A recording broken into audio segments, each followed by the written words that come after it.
Hi, today we're making a really cute little red wagon from Dollar Tree items. So we're going to start with this brownie pan from Dollar Tree. Now you don't want the aluminum ones, you want the metal ones. And Dollar Tree does not actually have a metal cake pan, so if you want a bigger wagon, you'd have to get your cake pan from somewhere else. And this is one of those, has a little bit of a non-stick surface on it. And we're going to use craft tins. They come from the craft aisle at Dollar Tree.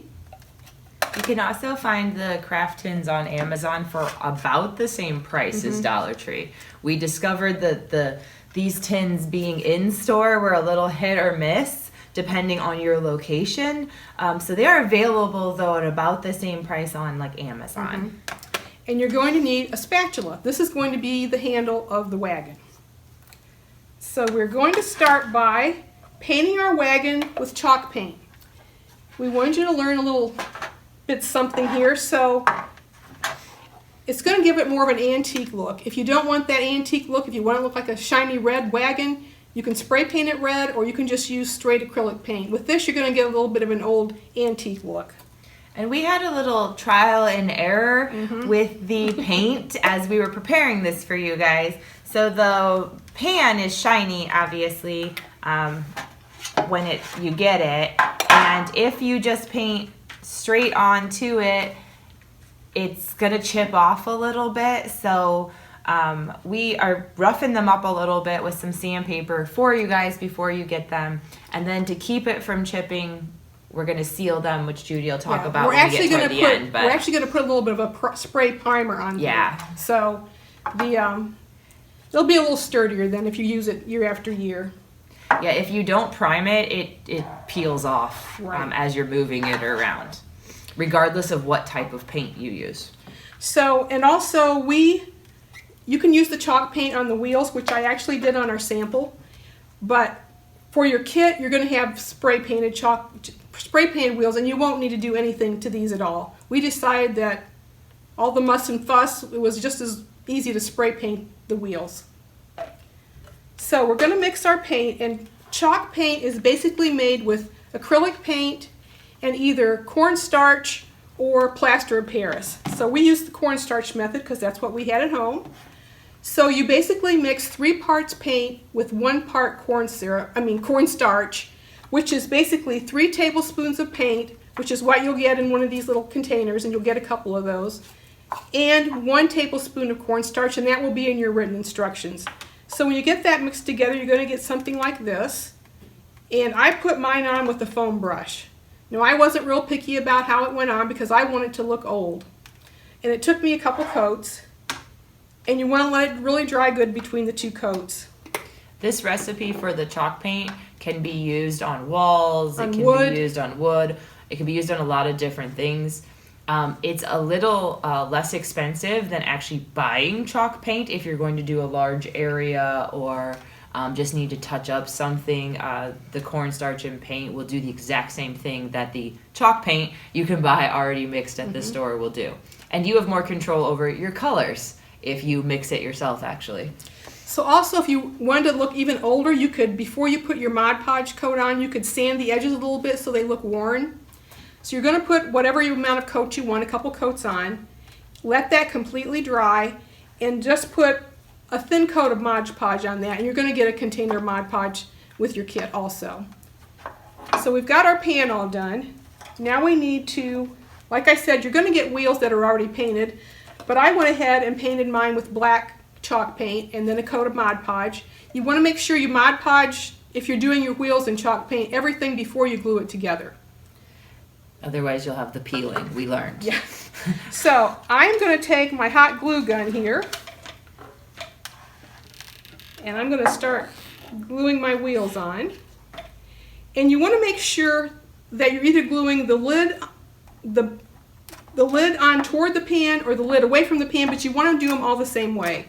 So I glued mine with the lid toward the pan, so I want to make sure I do my next one just like that. Now if you're going to put something heavy in here, we're going to show you how to use this for a really cute holiday decoration when we're done here. you're going to have to use a different kind of glue, like maybe that E6000 or one of those glues that's really going to stick, because if you put something heavy in here, the wheels will probably snap off. But we're just going to put something really light in here.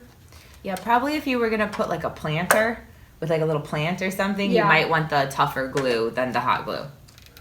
So when I do the other side, I want to make sure they line up with the ones I already did. And then we're going to make a really cute toilet paper pumpkin when we get this done to put in our wagon. I glued one of my wheels on the wrong way. Don't tell anybody. Okay, and another trick about gluing your handle on, you need to turn your wagon upside down and put it on the edge of your table, because the handle is slanted. And so I need it to hang off the edge of my table. So I'm going to hold it up so you can see that. So I can't just lay it flat. You'll have a hard time gluing if you do. Yeah. So I'm going to put plenty glue on this. And our spatula is slotted. That really doesn't make any difference. You can use a flat pancake one from Dollar Tree. Really the handle part is what we're looking for. So I'm going to let that sit a little bit here before we get started on our... We're going to make a toilet paper pumpkin. So we start with a roll of toilet paper from Dollar Tree. It should be okay now. And it comes for $1. Now these are pretty small rolls. I can show you Jen's here. Works perfectly fine for this pumpkin. So there we have our wagon, all set for us to decorate. So you're going to take your pumpkin roll and you're going to pull off some of the paper, because you want to kind of make a fat middle. So you're going to pull off maybe a couple yards maybe or whatever, depending on how fat you want your pumpkin. Then you're going to kind of scrunch it up and roll it back onto your pumpkin to give it some fat right in the middle. If you have toddlers at home, they could do this in no time for you. And the other thing we're going to need is an 18-inch square of fabric. So, kind of tuck that end in there. Jen, you can't roll toilet paper? What is happening? Just roll it right back around, just like... Mine's not poofy like yours. Well, you don't have it enough rolled up yet.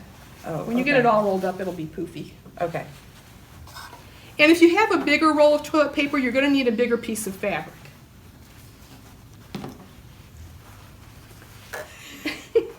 Okay, take your piece of fabric, and you want to turn the back side up.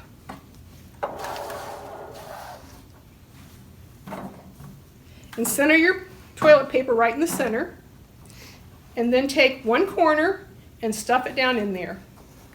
And then you're just going to go around, stuffing that fabric, making sure you get the corners down in there, into the center of that toilet paper.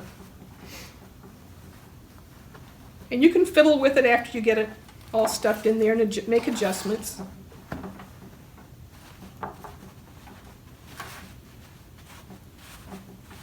So no sewing at all, no gluing.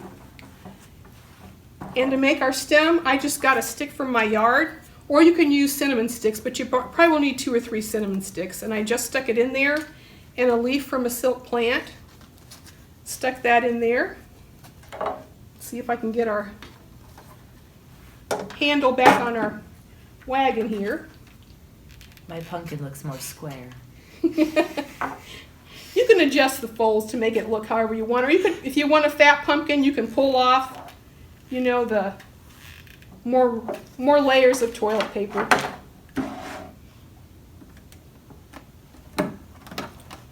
So we're going to put those little pumpkins in our wagon here. I'm going to hold on to the handle this time. And then we've got some fall leaves and some flowers over there. Jen's very artistic. She's really good at this kind of thing. And you could also change this up for Christmas. You know, put a little Santa in there, or a little Christmas tree or whatever. And if it's not a holiday, I think it'd be really cute to have a little stuffed bear in there, or some kind of a little toy. I like this because the wagon can stay out all year, like you're saying, and just be interchange these like little easy decorations in and out of it.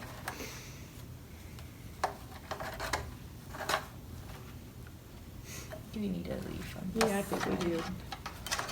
And we're not gluing anything. We're just setting stuff in and using the toilet paper pumpkins to kind of hold things in place, which makes this not permanent.